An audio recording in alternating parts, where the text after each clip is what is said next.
मैं कालका आईएएस भोपाल की तरफ से आपका फिर से एक बार स्वागत करती हूँ। हम आज मैथ्स के एक नए टॉपिक एचसीएफ और एलसीएम को सॉल्व करते हैं। लास्ट टाइम मैंने मैथ्स का एक ऑलरेडी टॉपिक दिया था। आज हम एक नए और टॉपिक को पढ़ेंगे और इसे अच्छे से समझेंगे भी। पर अगर आप चाहते हैं कि ऐसे ही नए नए वीडियोज आपको मिलते रहें और आपकी नॉलेज बढ़ती रहे और आपका कंपटीशन एग्जाम को क्रैक करने का तरीका या गवर्नमेंट जॉब पाने का तरीका आसान हो जाए, तो हमारे चैनल को सब्सक्राइब करना मत भूलिएगा। हमारे चैनल में कालका आईएएस के नीचे ही लाल बटन लगा हुआ है, उस लाल बटन पे जरूर क्लिक कीजिएगा जिससे आप सब्सक्राइब कर सकते हैं। दूसरा, अगर आपको वीडियो पसंद आए तो कमेंट्स और लाइक करना मत भूलिएगा, क्योंकि इसी से हमें मोटिवेशन मिलता है कि हाँ, बच्चों को समझ में आ रहा है, हम जो उन्हें समझाना चाह रहे हैं वो उन्हें अच्छे से समझ में आ रहा है, तो वो जरूर करना मत भूलिएगा। तो एनीवे, हम समझते हैं एचसीएफ और एलसीएम। काफी लोगों को इसमें बड़ा कंफ्यूजन होता है। HCF and LCM, highest common factor, जिसे हिंदी में बोला जाता है महत्तम समावर्तक। इसका होता है लीस्ट कॉमन फैक्टर। लीस्ट मतलब छोटा, तो लघुत्तम समावर्तक। तो हम इसे सॉल्व करते हैं और जानते हैं कि यहाँ क्या डिफरेंस होता है बेसिक, और इसे तरीका क्या होता है इसका सॉल्व करने का। तो सिंपल है, हम क्वेश्चन लेते हैं। क्वेश्चन किस प्रकार से एचसीएफ से पूछे जा सकते हैं और एचसीएफ का सबसे आसान तरीका क्या होता है सॉल्व करने का। क्वेश्चन है, वह संख्या ज्ञात कीजिए जिसका 24, 60, 84। पहले हम एचसीएफ को सॉल्व कर रहे हैं, इसको जान रहे हैं। तो क्वेश्चन है कि वह संख्या ज्ञात कीजिए जिसका 24, 60 और 84 में पूरा भाग चला जाए। देखिए, ध्यान दीजिए, यहाँ पर कहीं पर भी एचसीएफ की कोई बात नहीं हुई है। निकालना हमें एचसीएफ है, ये तो क्लियर है, पर इस क्वेश्चन में कहीं पर भी एचसीएफ की बात नहीं हुई है। तो कई जगह ऐसा हो सकता है कि जहाँ पर एचसीएफ ना दिया होगा पर निकालना आपको एचसीएफ है। तो मैं इसके बारे में भी डिस्कस करूंगी कि इस प्रकार के क्वेश्चन कौन कौन से होते हैं कि जिनमें निकालना हमें एचसीएफ होगा जबकि एचसीएफ के बारे में बात नहीं की गई होगी। तो ये डिस्कस भी हम करेंगे, वो ऐसे कुछ प्रकार के क्वेश्चन कौन से हो सकते हैं। तो ये जो क्वेश्चन दिया हुआ है 24, 60, 84, इसे तरीका कौन सा होता है करने का। इसका कोई तरीका नहीं होता, हम इसको गुणनखंड विधि से ज्ञात करते हैं। गुणनखंड मतलब सबके गुणनखंड गुणन निकाल लेना। मतलब ये संख्या जो बनी है 24, ये बहुत संख्याओं से गुणा होके बनी है। आपको समझ में तो आ रहा होगा, जो 24 है वो बहुत सारी संख्याओं से गुणा होके बनी है। तो जिन जिन संख्याओं से ये गुणा होके बनी है वो सारी संख्याओं को हमें लेके आना है, और वो छोटी से छोटी संख्या होनी चाहिए, क्योंकि हम जो सबसे छोटी यूनिट लेके चलते हैं वो छोटी संख्या लेके चलते हैं, तो वह छोटी से छोटी संख्या होनी चाहिए। तो इसलिए हम क्या निकाल लेंगे, इनका गुणनखंड। तो हमने निकाला पहले 24 का। 24 का निकाला तो सबसे छोटा किससे भाग जाएगा, 2 से। कितनी बार गया, 12 बार। 2 से भाग दिया, 12 दूनी 6, 2 बार। 2 से भाग दिया 3। अब किससे 2 से तो भाग जाएगा नहीं 3 में, तो हम किससे भाग देंगे, 3 से। तो यहाँ देखेंगे तो जो 24 है, 24 से गुणनखंड कौन कौन से आ गए, 2 गुणा 2 गुणा 2 गुणा 3। क्लियर हुआ, समझ में आया, ओके। हम दूसरा लेते हैं 60। 60 में भी 2 से भाग दिया तो कितना आया, 30। 2 से भाग दिया 15। अब 2 से 15 में भाग नहीं जाएगा, तो इसके बाद छोटी संख्या कौन सी आती है, 3। 3 में भाग जा रहा है, हाँ जा रहा है। तो 3 से हमने भाग दिया तो कितनी बार आया, 5 × 15 5। अब 3 से भाग नहीं जाएगा, किससे भाग जाएगा, अकेला 5 से। तो ये किससे गुणनखंड हो गए, 60 के। तो हमने लिखा 2 गुणा 2 गुणा 3 गुणा 5। जो ये 60 के होते हैं उन्हीं को हमें लिखना होता है। समझ में आया, ठीक है। हम नेक्स्ट निकालते हैं 84 का। 2, इसका अगर हमने निकाला तो 4 2 2 1। क्लियर हुआ यहाँ तक। अब इसमें 21 में भाग जा रहा है, नहीं। 2 के बाद छोटी संख्या कौन सी आती है, 3 आती है। 3 में 21 में भाग जाएगा, हाँ। कितनी बार जाएगा, 7 × 21। इसका किस में जाएगा, 7 में। तो हमारे पास आया 84 के गुणनखंड क्या क्या है, 2 गुणा 2 गुणा 3 गुणा 7। क्लियर हुआ। तो हमने क्या किया, अभी सबके सिर्फ गुणनखंड निकाले हैं और कुछ नहीं किया। अब हमें क्या करना है, अब हमें ये देखना है कि कौन कौन सी संख्या इसमें कॉमन आ रही है। तो हम देखेंगे तो क्या क्या कॉमन आ रहा है, एक तो 2, दूसरा 2, ये तो सीधे सीधे कॉमन आ रहा है।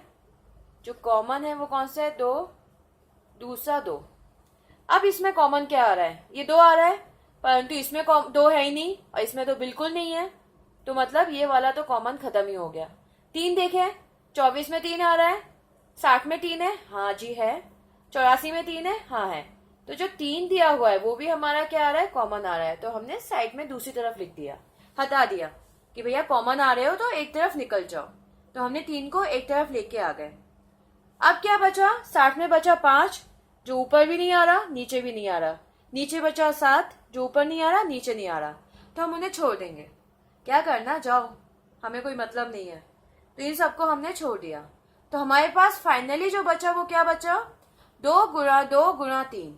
अगर इनका आपस में गुणा करते हैं तो हमारे पास क्या आता है, 4 गुणा 3, और 4 × 12 कितना, 4 × कितना होता है, 12। तो फाइनली जो इनका एचसीएफ कहलाएगा वो क्या कहलाएगा, 12। होप सो आपको समझ में आया होगा। बहुत सिंपल है एचसीएफ निकालना। जो इनके कॉमन फैक्टर होते हैं, जो इनके कॉमन होते हैं, उन सबको आपस में ले लेते हैं और उसकी सहायता से हम इसे आराम से 2 मिनट में सॉल्व कर लेते हैं। क्लियर हुआ होगा एचसीएफ। अब क्वेश्चन आता है कि ये तो समझ में आपको आ गया, अब क्वेश्चन कैसे आ सकते हैं। जैसे मैंने आपको पहले ही डरा दिया एकदम से कि भैया एचसीएफ होगा नहीं तो आप पहचानोगे कैसे। ये तो ठीक है, तो क्वेश्चन देख लीजिए। अगर क्वेश्चन आते हैं, क्वेश्चन देख लीजिए। जैसे क्वेश्चन दिया हुआ है, एक कमरा 18 मीटर, 12 मीटर और 10 मीटर का है। तो बड़ा से बड़ा पैमाना ज्ञात कीजिए जिससे ये कमरा पूरी तरीके से नापा जा सके। देखिए यहाँ पर पूरा पूरा दिया हुआ है ना, मतलब इसका ये है, एचसीएफ का मतलब क्या है, अगर हम 12 से तीनों में भाग देंगे तो पूरा भाग चला जाएगा या कुछ शेषफल बचेगा, पूरा भाग चला जाएगा। 12 से अगर 24 में भाग दूंगी तो पूरा भाग जाएगा, क्योंकि 12 दूनी 24। 12 से 60 में 60 में भाग दूंगी तो पूरा भाग जाएगा, 12 5 जा 60, एंड 12 इसमें 84 में भाग दूंगी तो पूरा भाग जाएगा, 12 7 जा 84। तो क्वेश्चन में क्या दिया हुआ था, वही तो दिया था कि ऐसी कौन सी बड़ी से बड़ी संख्या है। बड़ी से बड़ी संख्या, अगर छोटी से छोटी संख्या लेनी होती तो 2 से भी भाग जा सकता था, इस 2 से भी भाग जा सकता था, और 3 से भी जा सकता था, 4 से भी जा सकता था, और 6 से भी जा सकता। पर क्वेश्चन में क्या दिया हुआ है, बड़ी से बड़ी कौन सी संख्या है जिससे भाग जा सके, क्योंकि 12 के बाद ऐसी कोई संख्या नहीं होगी कॉमन तीनों में जिससे भाग जा सके, क्योंकि 60 में क्या आ गया, 5 आ गया, और 84 में क्या आ गया, 7 आ गया। तो इसके बाद कोई भी संख्या नहीं बची जिसमें भाग जा सके। तो मुझे लगता है कि आपको कॉन्सेप्ट समझ में आया होगा। तो हमें ऐसी संख्या निकालनी चाहिए जिसमें सभी में भाग जा सके, मतलब वो सब में कॉमन हो, कोई शेषफल ना बचे। तो ऐसे फैक्टर को क्या बोला जाता है, हाईएस्ट कॉमन फैक्टर। और इस प्रकार से कोई भी क्वेश्चन आए तो आप आराम से उसे सॉल्व कर सकते हो। तो होप सो आपको समझ में आया होगा एचसीएफ। अब एचसीएफ तो समझ में आ गया, एलसीएम क्या होता है।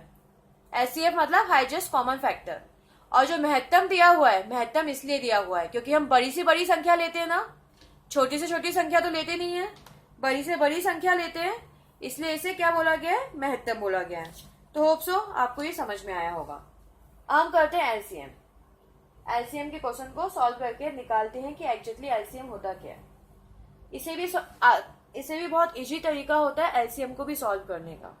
आसानी से आप एलसीएम निकाल सकते हो, इसमें भी कोई एफर्ट्स नहीं होते हैं। तो हम देखते हैं, एचसीएफ तो हमारा हो चुका है, एलसीएम के बारे में हम जानते हैं और इसे हम पहचानते हैं कि एलसीएम कौन सी बला होती है और इसका कौन सा तरीका होता है एलसीएम का निकालने का।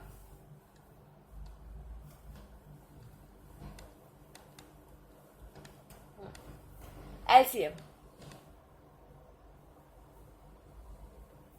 सिंपल तरीका है एलसीएम का निकालने का। लीस्ट कॉमन फैक्टर मतलब सबसे छोटा छोटा फैक्टर जिसमें भाग जा सके। जैसे क्वेश्चन दिया हुआ है आपका एक 18, 18, 21, 24, 27 का एलसीएम निकालिए। तो इसे निकालने का जो एक विधि होती है, इजी विधि होती है, वो होता है इनकी गुणनखंड विधि। मतलब हम इसमें पहले सबको अलग अलग लेके चल रहे थे, अब हम साथ में लेके चलेंगे। ठीक है, 18, 21, 24, 27। अब हम देखते हैं कि कौन सी संख्या है जिसमें छोटी छोटी संख्या। इसमें ये नहीं देखेंगे सबसे भाग जाए, हम तो देखेंगे कौन सी छोटी संख्या है जिससे भाग जा रहा है। जो भाग जा रहा है, जिसमें भाग जा रहा है उसमें भाग दे देंगे, जिसमें नहीं जा रहा उसे हम ऐसे ही लिख देंगे। तो हम सबसे छोटी संख्या तो 2 को लेके चलते हैं। 2 से अगर हम भाग जाता है तो 18 में तो भाग जाएगा कितनी बार? 9 बार। 21 में भाग तो जाता नहीं है तो हम ऐसे ही लिख देंगे। 24 में भाग जाएगा 12 बार। 27 में भाग नहीं जाता तो हमने ऐसे ही लिख दिया। क्लियर हुआ? समझ में आया होगा, क्योंकि हमने ऐसे लिख दिया क्योंकि भाग ही नहीं जाता इनमें। किसी और से जाता होगा पर 2 से नहीं जाता। अभी भी 2 की गुंजाइश है, हाँ है। 12 से तो भाग जा सकता है पर 9 में नहीं जाएगा, इसलिए 9 को ऐसे लिखा रहने दिया। 21 को भी ऐसे लिखा रहने दिया। 12 में भाग जाता है, कितनी बार भाग जाता है? 6 दूनी 12, 6 बार जाता है। और 27 को हमने अभी भी ऐसे लिखने दिया क्योंकि 27 में तो पहले ही भाग नहीं जा रहा था, तो अब कहां से जाएगा? अभी भी गुंजाइश है, हाँ थोड़ी सी गुंजाइश बची हुई है। 9 तो पहले ही अलग हो गए, 21 तो पहले से ही अलग थे। इसमें कितनी बार भाग दिया? 3 बार, और बचा 27। अब 2 की सारी गुंजाइश खत्म हो गई। अब 2 के बाद जो छोटी संख्या आती है जिसमें भाग जाने की गुंजाइश है, वो है आपकी 3। 2 के बाद जो छोटी संख्या आती है वो कौन सी है आपकी? 3। 3 में जा सकता है भाग। 3 ही संख्या दिखाई दे रही है जिसमें आप भाग दे सकते हो। तो 3 में तो हमारा आसानी से सब में भाग जा रहा है अभी तो।